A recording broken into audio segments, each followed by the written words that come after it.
ಇದ್ದೀನಿ. ಮೇಲ್ನೋಟಕ್ಕೆ ನೀವು ಎಲ್ಲರ ಜೊತೆ ನಗ್ನಗ್ತಾ ಇರ್ತೀರಾ, ಆದರೆ ಒಳಗಡೆ ತುಂಬ ನೋವುಗಳನ್ನ ನೀವು ತಿಂತಾ ಇರ್ತೀರಾ. ಅಂದರೆ ತುಂಬ ಮನಸ್ಸಲ್ಲಿ ನೋವಿರುತ್ತೆ, ನಿಮಗೆ ಕಷ್ಟಗಳಿರುತ್ತೆ, ಯಾರ ಹತ್ರ ಕೂಡ ಹೇಳ್ಕೊಳಕ್ಕಾಗಲ್ಲ, ಮುಜುಗರ ಪಟ್ಕೊತಾ ಇರ್ತೀರ, ಏನಾದರೂ ಅನ್ಕೊತಾರೋ ಏನೋ. ಈ ರೀತಿ ಆಲೋಚನೆಯಲ್ಲಿ ತುಂಬ ಜನ ಕುಗ್ಗಿ ಹೋಗ್ತಾ ಇದ್ದೀರಾ. ಆದರೆ ಖಂಡಿತ ಯೋಚನೆ ಮಾಡಬೇಕಾಗಿಲ್ಲ, ಇದಕ್ಕೆ ಪರಿಹಾರ ಇರೋದು ಕೂಡ ದೇವರಿಂದಾನೆ. ಖಂಡಿತ ದೇವರು ಇದರಿಂದ ಈಚೆಗೆ ತಗೊಂಬರ್ತಾರೆ. ತುಂಬ ಜನಗಳ ಗೊಂದಲ ಆಗಿತ್ತು ಇದು. ವಿನಾಯಕರನ್ನ ಪ್ರಾರ್ಥನೆ ಮಾಡಿ ಅಂತ ಹೇಳಿದ್ದೆ, ಮಾಡಬೇಕು ಕೂಡ, ಖಂಡಿತ ಸರಿ ಹೋಗುತ್ತೆ.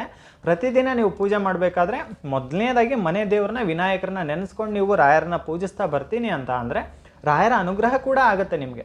ನೀವು ಇರೋ ಜಾಗಕ್ಕೆ ರಾಯರು ಬರ್ತಾರೆ, ನೀವು ಅಲ್ಲೇ ಹೋಗಬೇಕು ಇಲ್ಲೇ ಹೋಗಬೇಕು, ಯಾರೋ ಏನೋ ಹೇಳಬೇಕು ಅನ್ನೋದು ಎಂಥದೂ ಇಲ್ಲ. ರಾಯರು ನಿಮ್ಮನ್ನೇ ಹುಡ್ಕೊಂಬರ್ತಾರೆ. ಎಲ್ಲರೂ ಕೂಡ ರಾಯರಿಗೆ ಪ್ರೀತಿಯ ಮಕ್ಕಳೇ.